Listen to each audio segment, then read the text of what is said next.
So we working? Just as we planned it out. We got you. It's scary how this doesn't always work. But I guess you're in a temporary studio, right? I am in a temporary studio. Yep. So, and I'm not. And the studio's being completely rebuilt. It's going to look like Fox Broadcasting in there. So I think so. Yep. yeah. But as long as we're on the air, and that's all good. And with us, joining us over the phone, hopefully, is Jeff Mason. He is President and Chief Operating Officer at the Piston Foundation. Jeff, good morning, and hopefully you're there through space here. Jeff, Hello. Are you there? Hello. Hey, there we go. There we here. go. Yeah. I think we have connected to the space station and back with some technical difficulties, but if it's not live radio, and they moved the studio, so all kinds of different stuff going on. Anyway, Jeff Mason, President and Chief Operating Officer of the Piston Foundation. Can you tell us what the Piston Foundation is? Sure. Piston Foundation is a 501c3 nonprofit, and we help young people become classic car technicians. And in short, we support education through scholarships, we support training through apprenticeships, and connect them with shops and jobs in the collector car industry. And this is for kids who, have that love of classic cars and want to make a career out of it.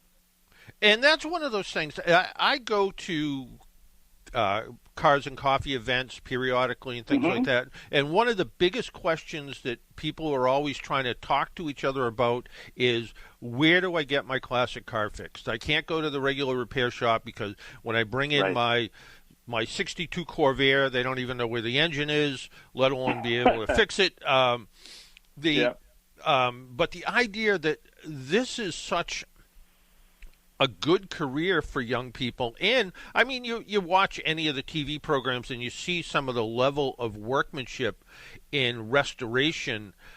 You really do need that passion to be able to pull it off. But then you become, coveted by the industry at that point, right?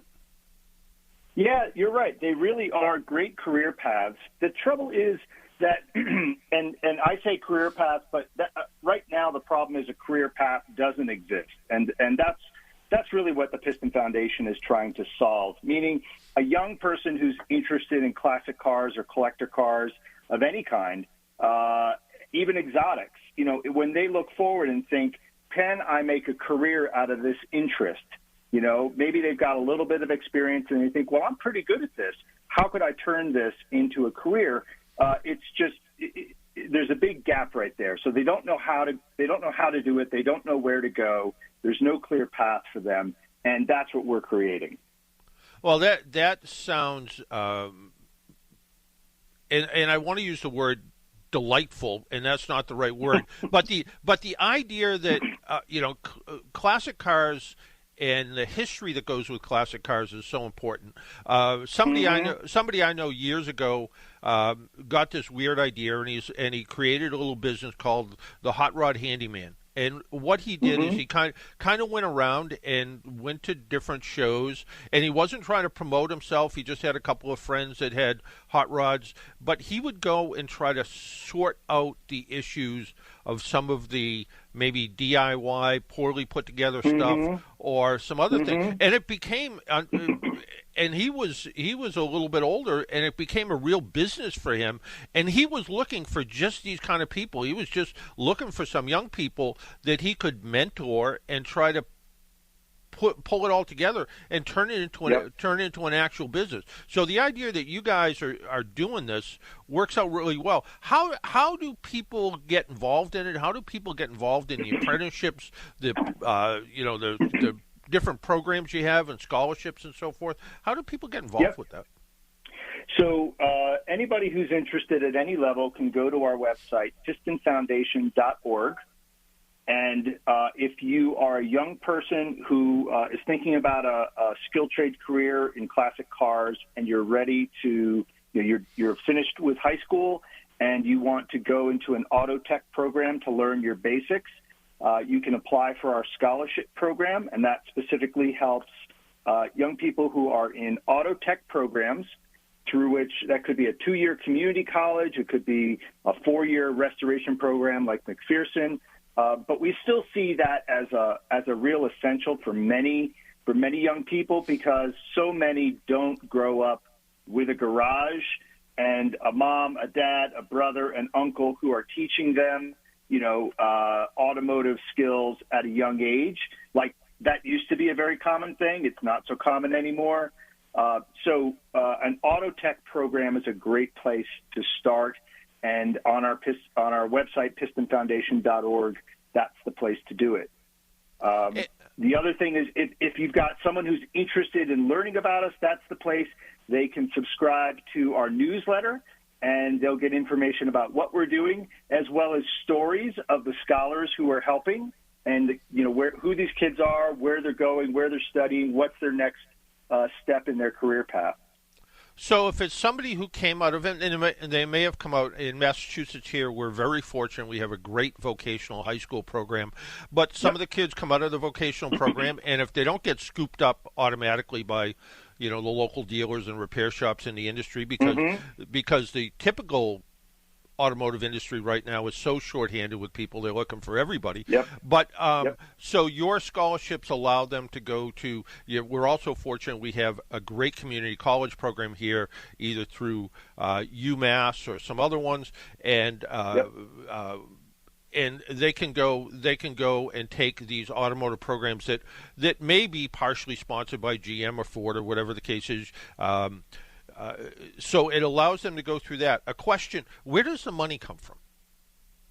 Money comes from private donors. We are a public charity, and so we are not a private foundation. We are a public charity, and money for scholarships and apprenticeships and everything we do comes from private donors, car enthusiasts who donate $25, $50, $1,000.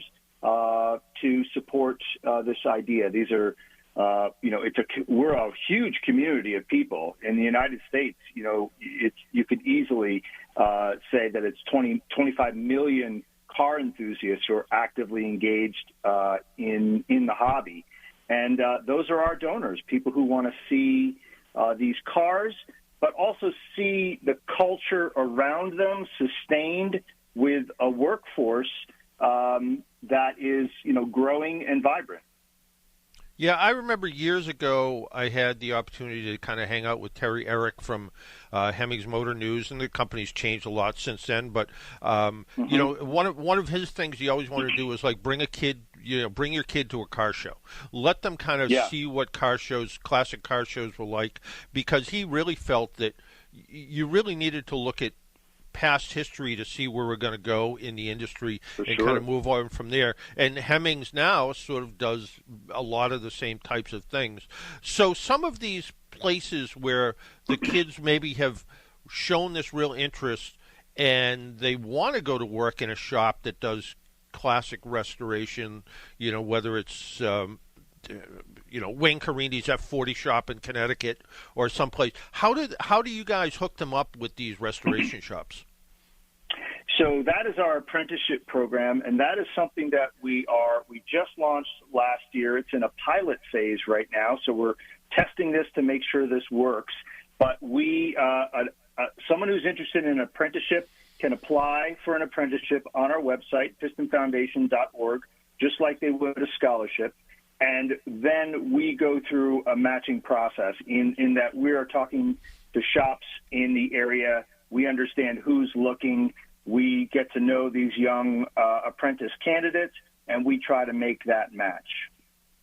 And when this all happens and you get them so they're matched up, do you have any success stories that you can share with us?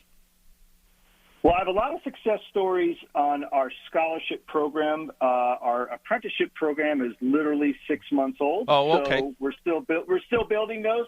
But one thing to understand, the Piston Foundation is just beginning its 4th year of existence. We started in 2021 and awarded our first scholarships in 2022.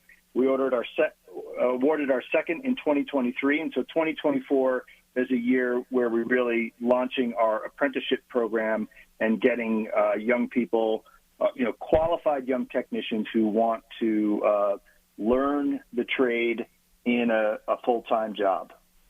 And the trade's really kind of interesting too, because and she's got an awful lot of notoriety now. But Riley Schlick, who started a little home business called Riley's Rebuilds, where she rebuilds Endelbrock carburetors. Yep.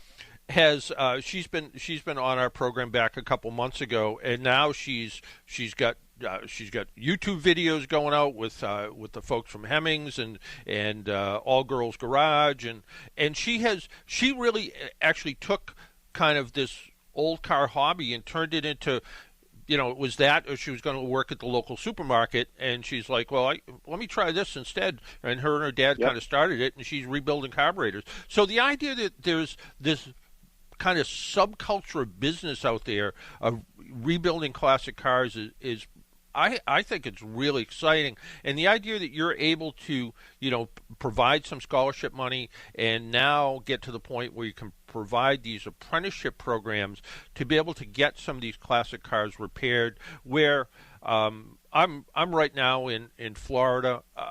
There's a really big classic car community. I didn't think it was going to be this big where I was, but one of the problems is, a lot of the folks that drive these cars used to work on them 20 or 30 years ago. Now they're in their 70s and maybe even older, and they're really desperate to look for people that can fix the cars the way they used to. So the idea that, again, there's this kind of real need for this type of thing, and the idea that you're addressing it is pretty amazing. How did you come to do this? What was the catalyst that made you want to get involved? Well, I'm a car guy from really all my life. I grew up, I'm 55, so I grew up in that last generation that really kind of tinkered as kids. We had our own toolbox, we had a place to do it, and my brother and I would go around and, on junk day, get every Briggs and Stratton motor we could off the old lawnmowers and start building go-karts and mini bikes and everything like that. That was kind of our root of it. I left all of that to become to run a marketing agency where I am in Denver, and came back to cars when my brother and I started racing a vintage rally car. And it was through that I got connected to Robert Minnick, who is the founder of the Piston Foundation. And he needed some help. This was back in 2021. He needed some help just kind of shaping up the organization, and with my background in startups and marketing, it was something that I was capable of doing. So I volunteered for a little bit, but the mission really aligned with me because I'm a tech school grad too. I went to college the first time. It didn't work out for me. I stepped away. Years later, I found what I really wanted to do, which was graphic design. And I went to a tech school full-time at night for 2 years in order to get that associate's degree, and I built a 25-year career off of those 2 years of education.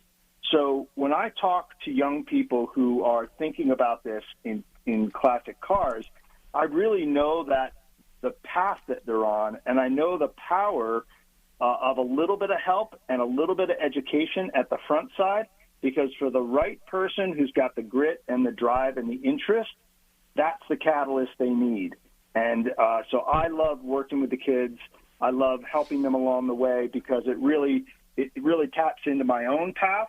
And so it aligns a lot of things for me, both my business experience, my love of classic cars, and my own personal experience with being a tech school grad.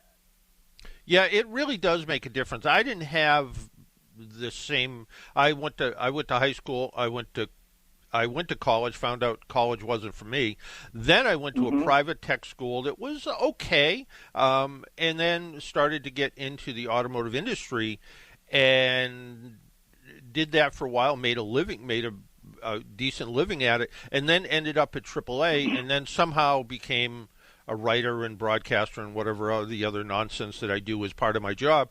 And people say, well, how did you do that? And I said, really, it was because of the tech school part.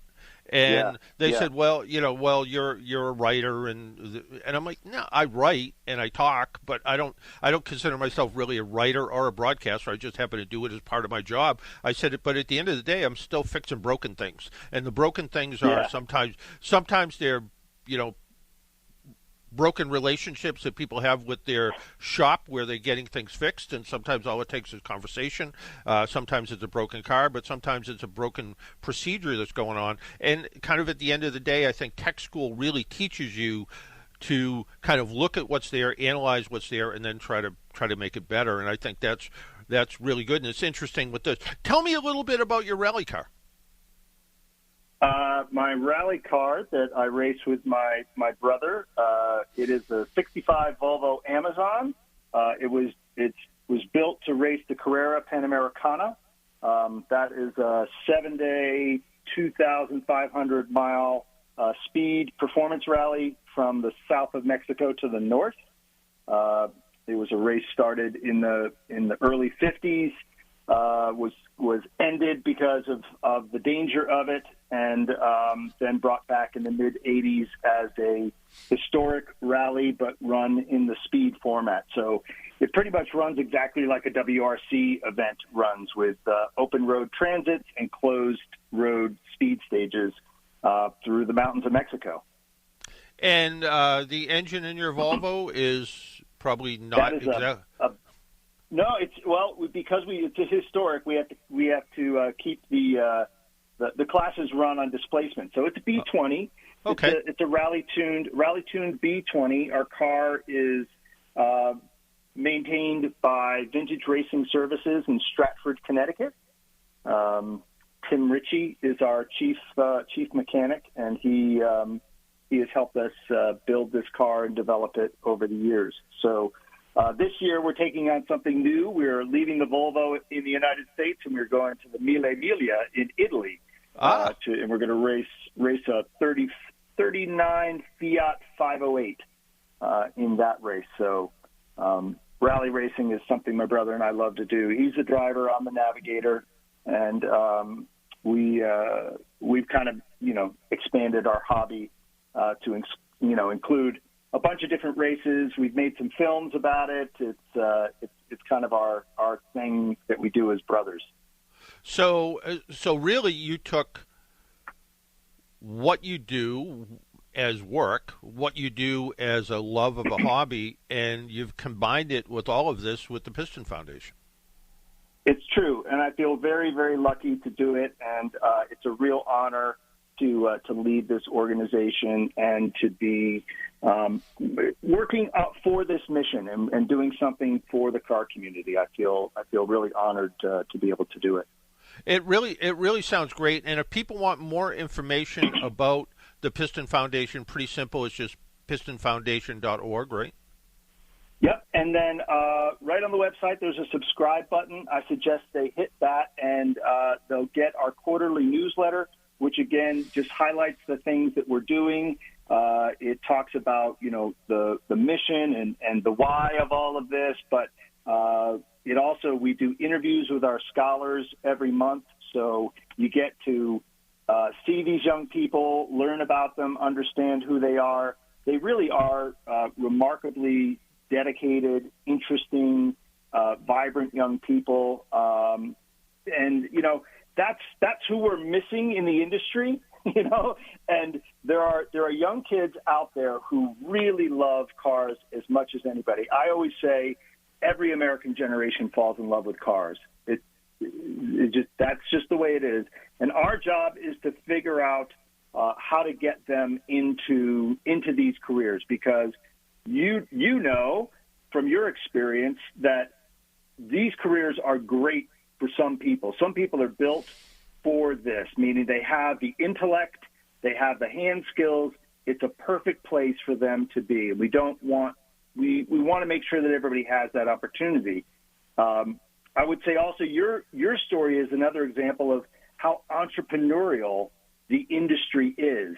And I don't know a shop owner who didn't start on the workshop floor, meaning being a technician is a launching point for a bunch of different careers.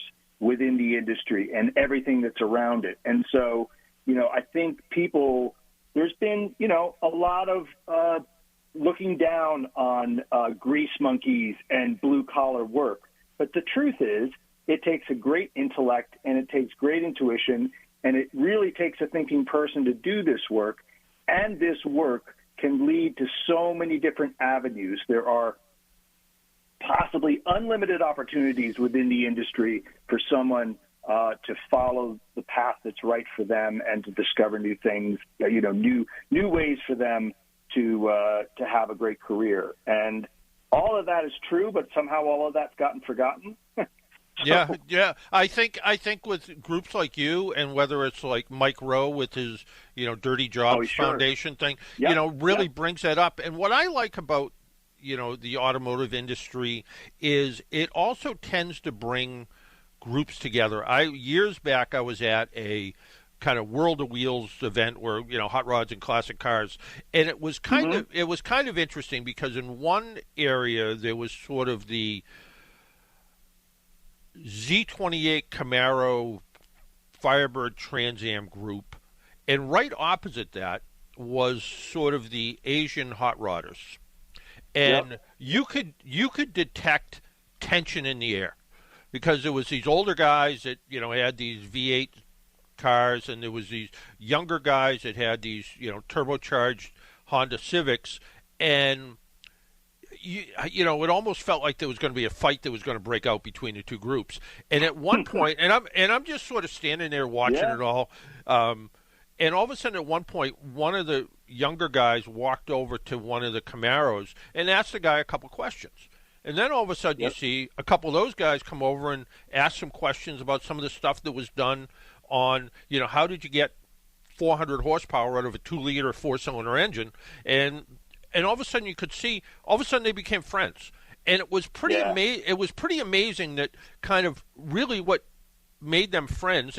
And chances are if they were in, any other situation that wouldn't have happened. But cars brought them together. And I always look back at that and say, that's one of the things that do it. And whether you go to, a real high-end, cars and coffee event where there's, Ferraris and Lamborghinis, or whether you go to the local Volkswagen Bug event, there's this kind of natural thing that goes on where people just talk about the different stuff they have, not bragging, just they sort of, here's what I have and here's what I do with it. And I think the idea that you're building that foundation that's going to keep those cars repaired and the interest up, as well as show people that there's money to be made, there's a living to be made, and there's more than that. There is you can make some history on your own way with it. No doubt, and that way to connect through cars, you see that everywhere, and your story is a perfect example of that. One other, I'll put a twist to that, which is one other thing I would ask everybody to do if you do take your car out to Cars and Coffee or to other kind of events, and you get a kid that's interested in and looking at your car, really talk to them, invite him to sit inside. Put him in the driver's seat. I was at the Amelia Island Concours a couple weeks ago, and I had one of our Piston scholars, a young man named Riley Soka, who is studying at McPherson College in McPherson, Kansas, in their restoration program, who is going to be one of the most sought-after kids because upholstery and trim is what he wants to do. But Riley told me the story of what got him started, and it was a local car show on the main street in his hometown, and a car owner let him sit inside a Z28 Camaro, and this is back in 82, 83, and that was it. He says that crystallized for me this interest in cars and how cool they were and what they felt like and smelled like and sounded like, and that was it. So those are transformative experiences for young kids. So I encourage everybody to engage with the young people and the teens, because you just never know what that experience will bring for them. And Riley's story is not uncommon. we can all of us can remember some, pivotal moment where we had an interaction with a car and a car owner who really made us feel like part of the inside, deal, part of the club, gave us a clue, explained something to us, and you're like, oh my God, that's so cool. I had no idea that carburetors work that way. Yeah, it's almost like magic. Yeah. And before we let you go, if one of our listeners has, maybe they have a classic car sitting around, and maybe they're in a financial state that money, they're okay financially. Yep. Can they donate that car to the Piston Foundation, and can that car be sold to end up as as money for scholarships? Yes, they can. In fact, we have a program we started last year called Cars for Piston Scholars, and it is a partnership with Bring a Trailer, and we take donated classic cars, and we then auction those cars, and those 100% of that auction money goes into our scholarship and apprenticeship program, and Bring a Trailer also donates the buyer's fee. And last year we raised, with Bring a Trailer, $240,000 that way. And Amazing. Those dollars are now going out this year in scholarships and apprenticeships. And you can start a classic car donation on the website. There's a spot for that, Cars for Piston Scholars. Or you can just contact us directly through the website to, kind of talk about that process. But it provides a great tax deduction for the donor. It provides monies for young people to get started on these careers, and it also provides a benefit for the buyer of those cars. And we're keeping both the cars and the money in the car community, and it's a big virtuous circle. So it's a great way to make a big impact on some young people's lives. Hey, Jeff, I want to thank you for taking some time out of your Sunday morning and joining us on the Car Doctor program here in Massachusetts. And I'll be in Denver in a couple weeks. Maybe I'll give you a call. Yeah, please do. Love to get together. And thanks for having me on the show. It was really great to talk with you. All right. Take care. All right. Why don't we take a break, pay some bills? My name's John Paul. This is the Car Doctor program. You're listening on 95.9 WATD, your South Shores radio station. We will be right back. Wouldn't you just love new kitchen cabinets without the high cost, the mess, and the inconvenience? Hi, I'm Sheldon Stewart of Stewart Painting, and I know how scary the thought of a demoed kitchen for months can be, so I have a solution. Let our kitchen cabinet refinishing team restore the beauty to your kitchen cabinets. Our professionals will apply a sprayed finish that costs less and can be done in days. We paint hundreds of kitchen cabinets every year, and we would love to add yours to our list. Call Stewart Painting at either our Hingham or Hyannis office to schedule your free estimate. And we now offer financing. The process is fast and it's easy, and there is no hidden fees. Head to our website at stewartpaint.com to see if you pre-qualify. It's never been so easy to turn your vision into reality. So remember, Stewart Painting. Expect the best. AAA is with you at every moment in your life. They have 24/7 roadside assistance, which covers you in any car you're driving or riding in, even a rental or your friend's wheels. They have great member rates on home and auto insurance, savings on travel, hotels, and rental cars, and discounts on hundreds of your favorite brands. You're covered on and off the road. Learn more at aaa.com/join.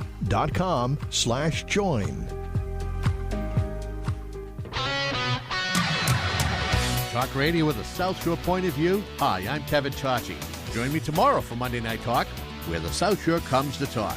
Tomorrow night after the 6 o'clock news here on 95.9 WATD.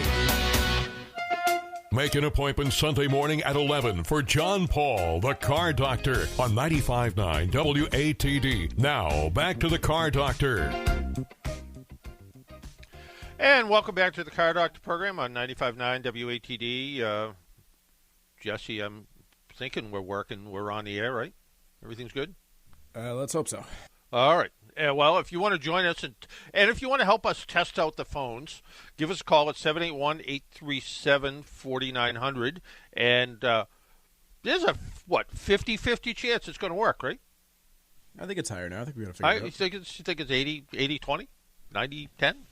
I'd be so bold to say 100% it's going to work. 100%. So give us a call at 781-837-4900. And I have been through this before on different radio stations where, all of a sudden you remodel something, you go to move something, and the stuff doesn't always work quite the way it's supposed to, but it sounds like Jesse's got it well under control, and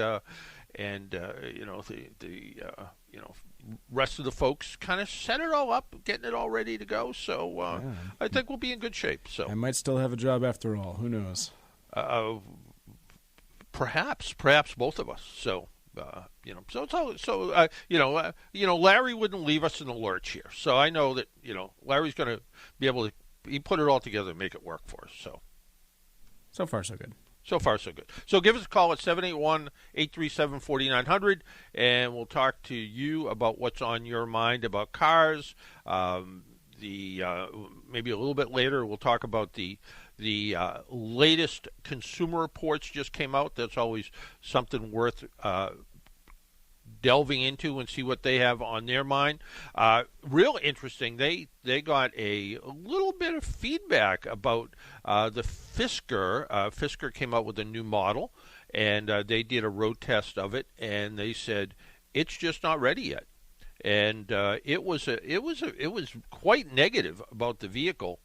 And I really sort of want to like the car. Fisker has two models, the Ocean and the soon-to-be released Pear. These are all electric cars.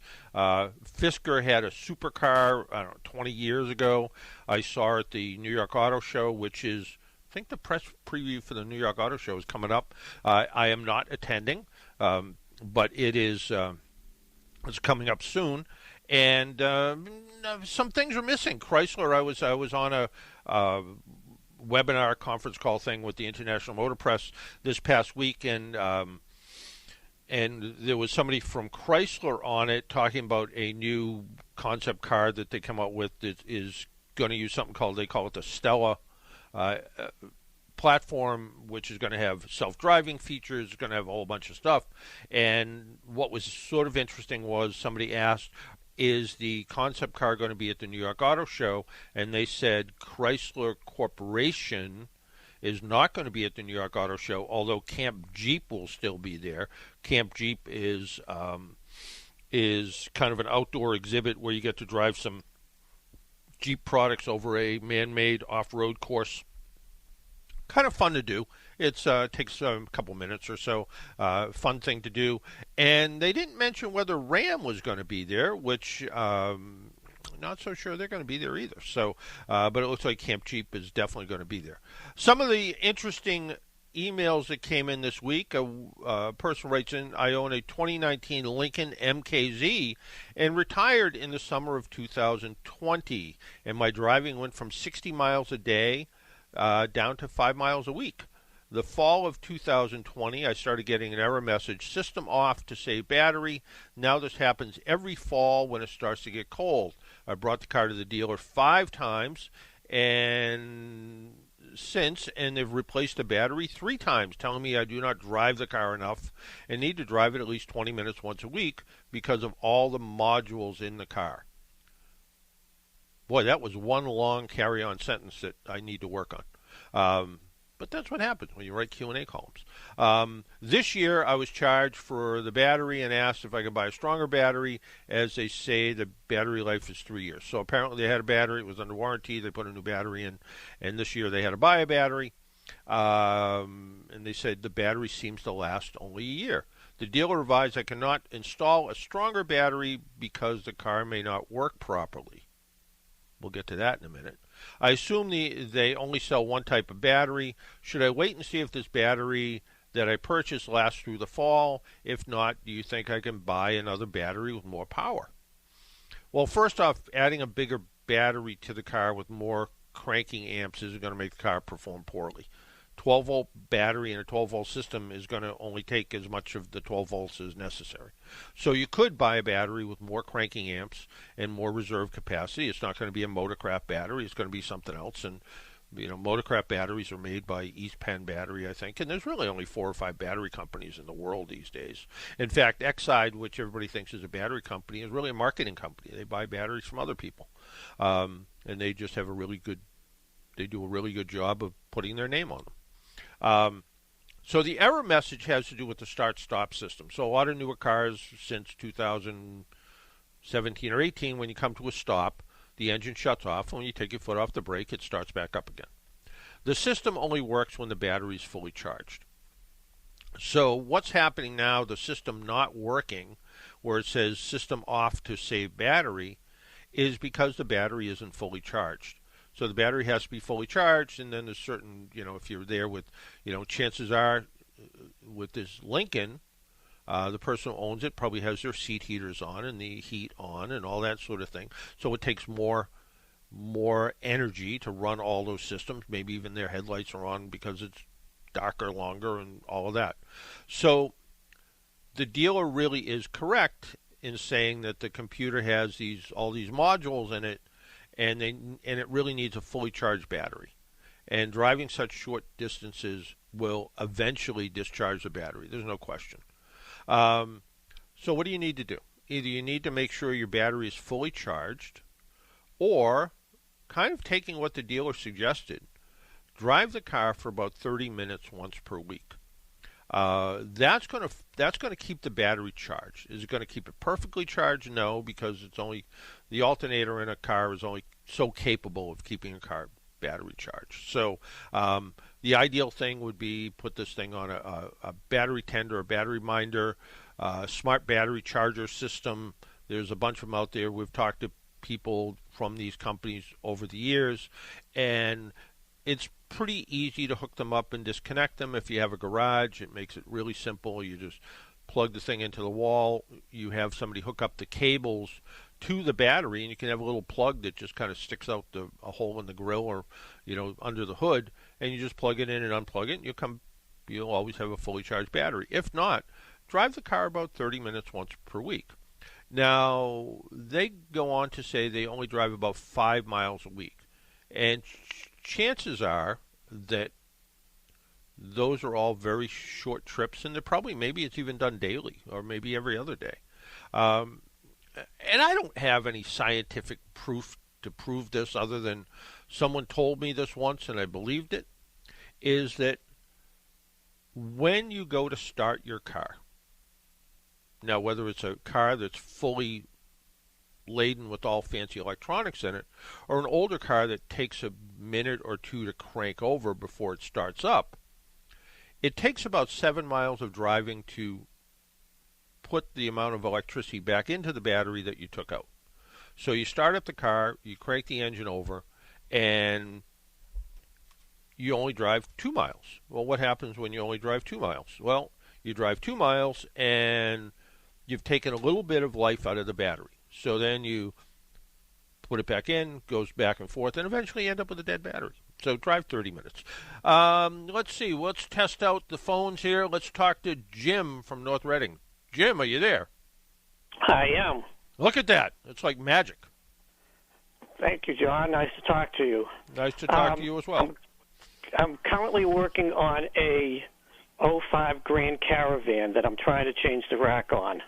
Okay. And the large bolts that hold the cross frame on, yeah, that I'm trying to loosen, I did actually get them off eventually, but questions about them where I tried spraying as much as I could, but I had no idea where they connected or how long they were, and used a half-inch impact, a three-quarter-inch impact, finally used a breaker bar with a long bar on it, and got one side off. Thought it only had threads near the top. I couldn't believe how long it was.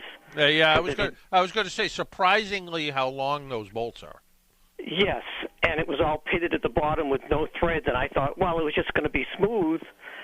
Finally broke the other side off, and I'm wondering, and there's supposed to be threads all the way down to the bottom that I realized, but there weren't any threads. So it just broke off on one side. Is there a way of replacing? I'm not even sure what's and it had that big rubber bushing on it that it took us almost a half hour just to pry off on each side because they were just gunked up and really corroded.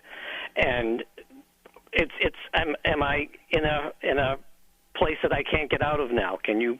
No, I don't think so. I think you're going to be able to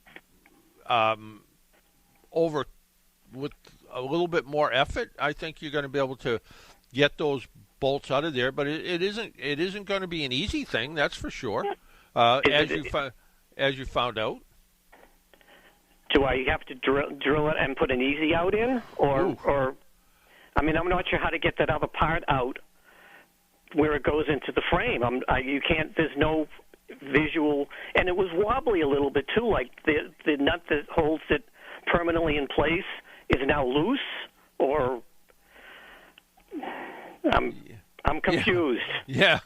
And and one of the issues is, like you said, where that connects together and everything that's in there. You may find that to get those rack attachment bolts out, you may have to drop down the subframe a bit. Okay. Yeah.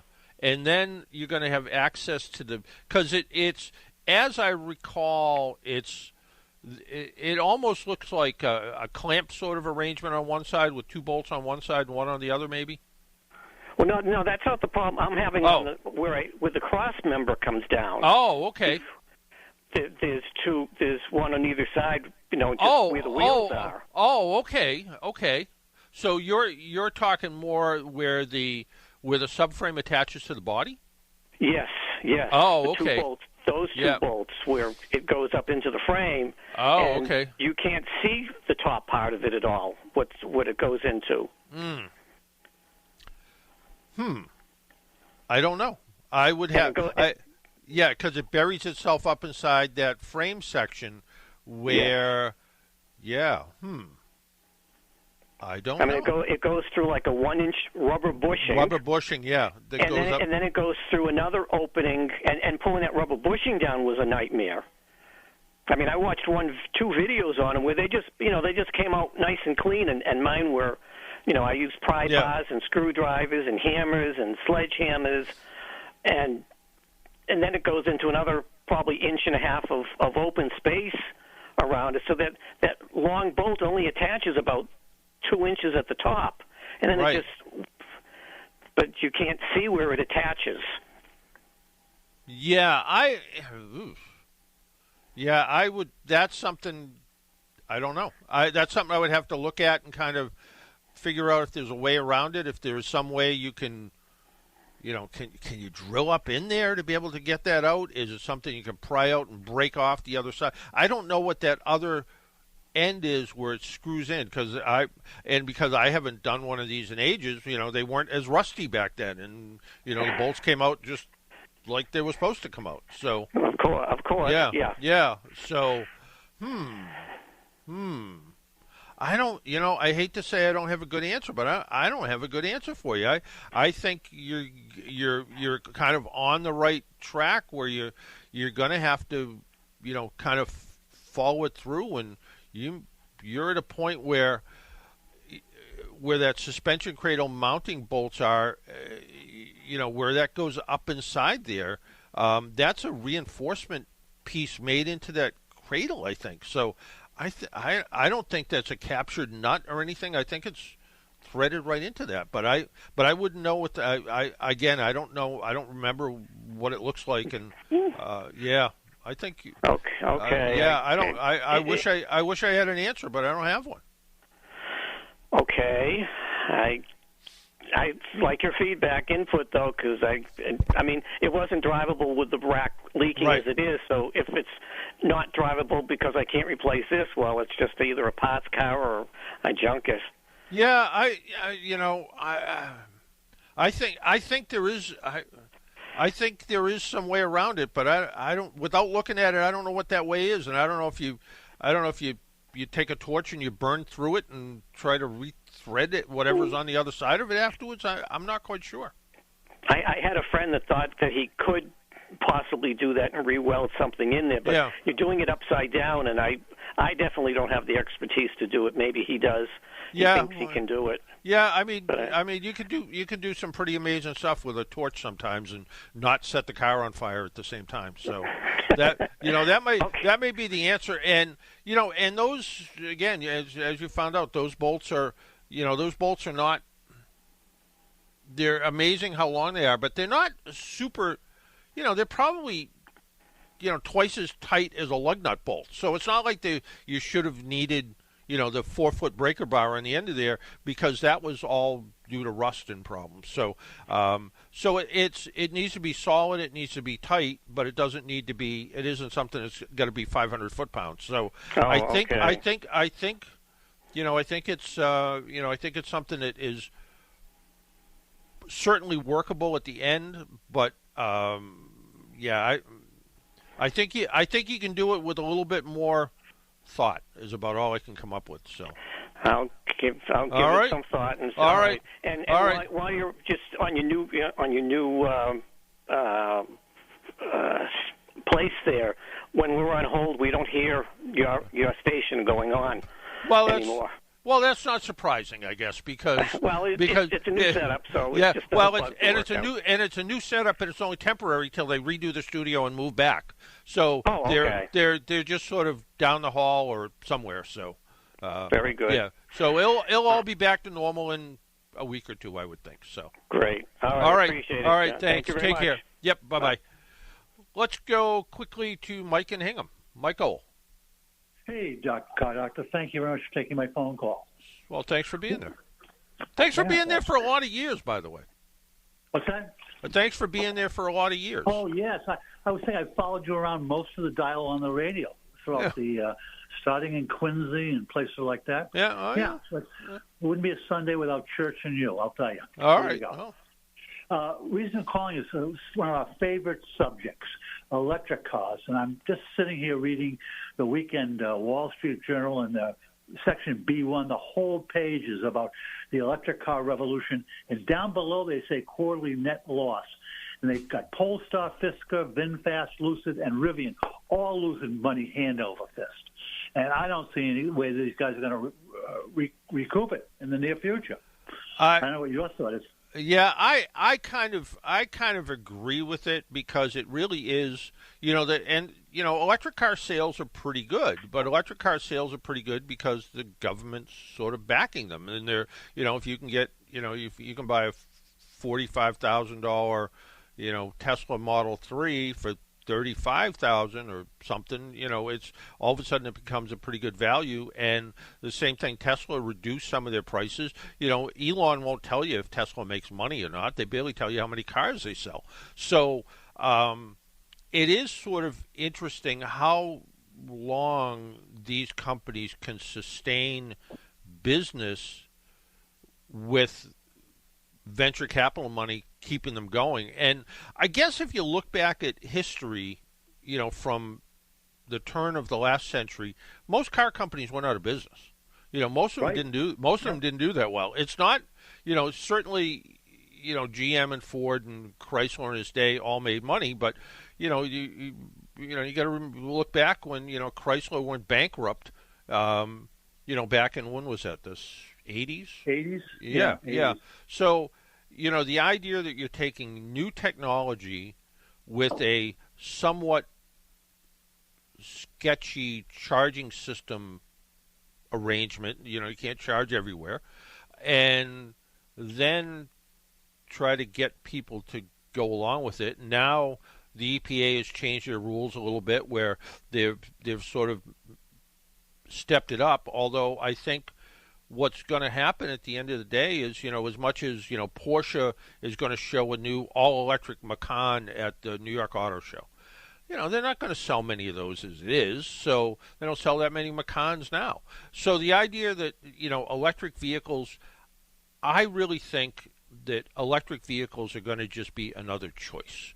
I think that the future, whether it is with, and I think some of these companies, are going to get absorbed one way or the other. I mean, there was some thought at one point that Tesla was going to buy General Motors. And if Tesla, if Elon Musk has enough money to buy General Motors, and maybe he does, that would probably be a real win, because then at that point they could say, we can make all these electric cars, but if you don't want one, we can make you a gasoline car, we can make you a plug-in hybrid car, we can make you a hybrid car, we can make anything you want. And that's where the real choice is. And I think the idea of, VinFast, which is an interesting company from Vietnam, and they have some interesting products, they're not making money. Like you pointed out, Lucid's not making money. Lucid makes 2, now going on 3 vehicles. The Lucid, I'm sorry, they make 1 going on 2 vehicles. Rivian makes 2 going on 3 vehicles. And again, those vehicles aren't doing well. Lucid, that I really like their car. The Lucid Air is a phenomenal car. 500 miles of range, stupidly fast, well done inside. But there's a hint out there they're going bankrupt in the next month or so. So you never know. Yeah. 2 quick comments. One is that you and I talked about this several years ago. 2025, I'll buy a plug-in hybrid from a Toyota make, either Lexus or one of those. That's the way to go, absolutely, in my mind. And number 2 is, I hope probably VinFast is probably using some of the metal I left over there when I left there in 1970. Well, that is entirely possible. You never know. So, the idea that there are these electric car companies, and I read some headline the other day that all the domestic car manufacturers are going to go out of business because of all the electric cars coming from China. Well, first off, show me an electric car that's coming from China. There isn't any. So the headlines tell one story. Who knows? Who knows where it's all going to go? But I think you're right. I think in the next, my next car, and I need to think about a car at some point.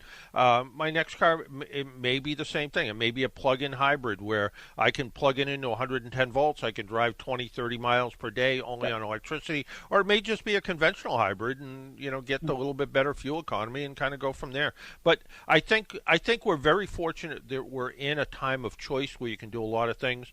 But the idea that I wouldn't invest heavily in Rivian or Lucid or VinFast right now. Yeah. All right. Thank you very much for my call. All right. Thanks, Mike. Take care. Bye-bye. Why don't we take that last break? My name's John Paul. This is the Car Doctor program. You're listening to 95.9 WATD. We'll be right back. AAA is with you at every moment in your life. They have 24/7 roadside assistance, which covers you in any car you're driving or riding in, even a rental or your friend's wheels. They have great member rates on home and auto insurance, savings on travel, hotels, and rental cars, and discounts on hundreds of your favorite brands. You're covered on and off the road. Learn more at aaa.com/join.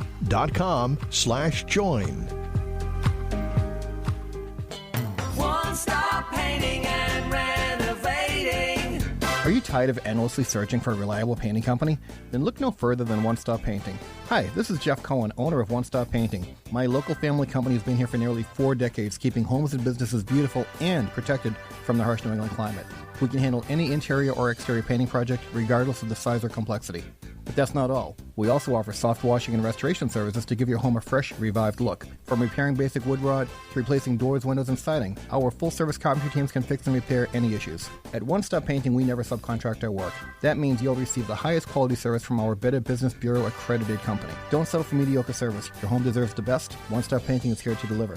Call us today at 508-888-3500 or visit us online at onestoppainting.com to schedule your painting project today. Again, that's 508-888-3500. One Stop Painting and Renovating.